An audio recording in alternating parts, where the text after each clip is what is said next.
যারা অহংকারী, যারা স্বৈরাচারী, যারা জালিম, আল্লাহ পাক তাদেরকে বলছেন, হে পৃথিবীর মানুষেরা, জেনেরা, যদি সম্ভব করতে পারো, আমার আইন ভালো লাগে না, আমার ইসলাম পছন্দ হয় না, আমার আলেম ভালো লাগে না, আমার কোরআন ভালো লাগে না, অবস্থা যদি এমনটি হয়, বেরিয়ে যাও, বেরিয়ে যাও। আমার সার্বভৌমত্বের ভেতর থেকে, আকাশের নিচের থেকে, জমিনের উপর থেকে বেরিয়ে যাও। ফানফুযু লা তানফুযু ইল্লা বিসুলতান। কোথায় যাও? পালাবার জায়গা নাই, বেরোতে পারবে না। আকাশ আর জমিন দিয়ে প্যাকেট করে রেখেছি, পালাবার জায়গা নাই। কোথায় যাইবা? জুলুমের হাত যত আছে করতে থাকো, আর আল্লাহ রাব্বুল আলামিন দেখতেছেন। সুতরাং ইমানদার ব্যক্তি, তার মধ্যে বিনয় আসে, বিনম্র হয়। সে পয়সা করে আসে বলে অহংকার করে না, কারণ আল্লাহ বলেছেন, ওয়াল্লাহুল গানিয়্যু ওয়া আনতুমুল ফুকারা। আল্লাহ সাফ বলে দিয়েছেন, আল্লাহই হচ্ছেন, কারো মুখাপেক্ষী নন, সম্পদশালী। আল্লাহর কোন সম্পদের অভাব নাই। ওয়া আনতুমুল ফুকারা, দুনিয়ায় তোমরা যা বাস করো সব ফকিরের গোষ্ঠী, কিচ্ছু নাই তোমাদের। তোমাদের জাতি খাইয়া শেষ করি ভালো, আর আমার কাছে যা আছে আমি শুধু দিতে থাকি, আর ভাণ্ড শুধু ভরাই থাকে, মোটেও খালি হয় না। সুবহানাল্লাহ। কাজী মুমিন বান্দা সে অর্থ এবং বৃত্তের অহংকার করে না, বিদ্যার অহংকার করে না। অর্থ বৃত্ত কত আছে তোমার, কয় টাকার মালিক?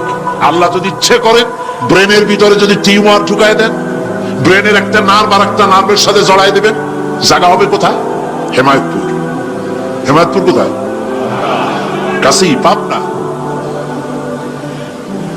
সুতরাং আল্লাহ পাক ইচ্ছে করলে এটা করে দিতে পারেন, পারেন না? খুব করতে পারেন। হার্টের ভেতরে ক্যান্সার দিয়ে দিতে পারেন। 14 গোষ্ঠী বিক্রি করলেও ডাক্তারের পয়সা হবে না, পারেন না আল্লাহ পাক? পারেন কিনা?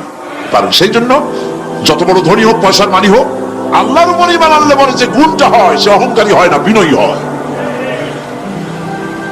আল্লাহ রাব্বুল আলামিন কোরআনে কারীমের ভিতরে বলে দিয়েছেন, লিল্লাহি মা ফিস সামাওয়াতি ওয়া মা ফিল আরদ। যারা সামান্য একটু রাজত্ব পাইয়া ছোট্ট ছোট্ট একটা দেশের প্রেসিডেন্ট, প্রধানমন্ত্রী, কি হনুরে, এরকম একটা ভাব। আর্মি হাতে, বিডিআর হাতে, পুলিশ হাতে, যা খুশি তাই করি না। আল্লাহ পাক বলছেন, লিল্লাহি মা ফিস সামাওয়াতি ওয়া মা ফিল আরদ। আকাশ আর জমিনের একচ্ছত্র মালিকানা কার?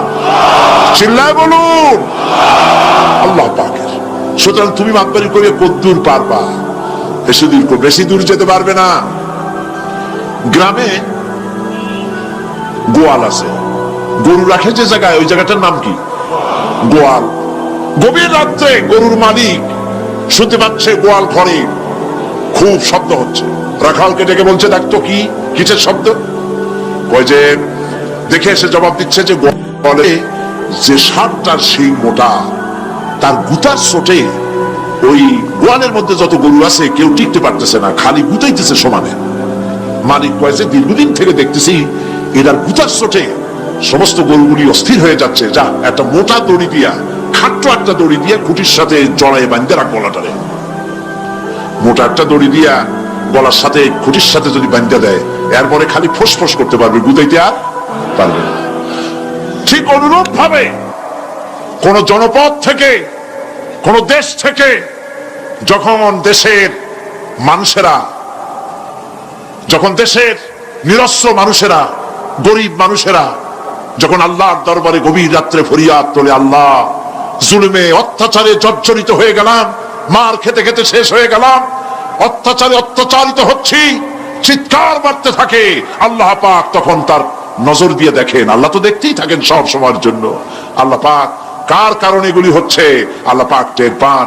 শিং কারো কারো মোটা হয়েছে, আজরাইলকে পাঠায় দেন, যাও খাটো দড়ি দিয়ে বাঁধতে থো। খাটো দড়ি কোনটা বুঝছেন? 3 হাত। 3 হাত কবর কোনটা? খাটো দড়ি দিয়ে বাঁধতে থো। সুতরাং কত বড় বড় রাজা বাদশা ক্ষমতা এলো, মানুষের উপরে জুলুম করলো, আল্লাহ পাক তার ইন্তেকাম নিয়েছেন। সেই আল্লাহ এখন আর নাই। নাউজুবিল্লাহ। সে আল্লাহ আছেন কিনা? পূর্ণ শক্তিতে বহাল কিনা? হুয়াল হাইয়ুল কাইয়্যুম। এমন অবস্থা নয় যে বাংলাদেশে কি হচ্ছে আর আল্লাহ টের পাচ্ছেন না। কি বলেন? আল্লাহ রাব্বুল আলামিন বলেন, লা তাখুযুহু সিনাতুন ওয়ালা নাওম। ঘুম নাই, তন্দ্রা নাই। কার? ঘুমানো না, তন্দ্রাও যান না। তন্দ্রা কারে কয়? জি, ঝিমটি, জিমানি, যাই বলেন আপনারা বুঝে নিয়ে। ওই যে বসে বসে এরকম করে, আল্লাহ ওরকমও করেন না। ঘুমো নাই, তন্দ্রাও নাই।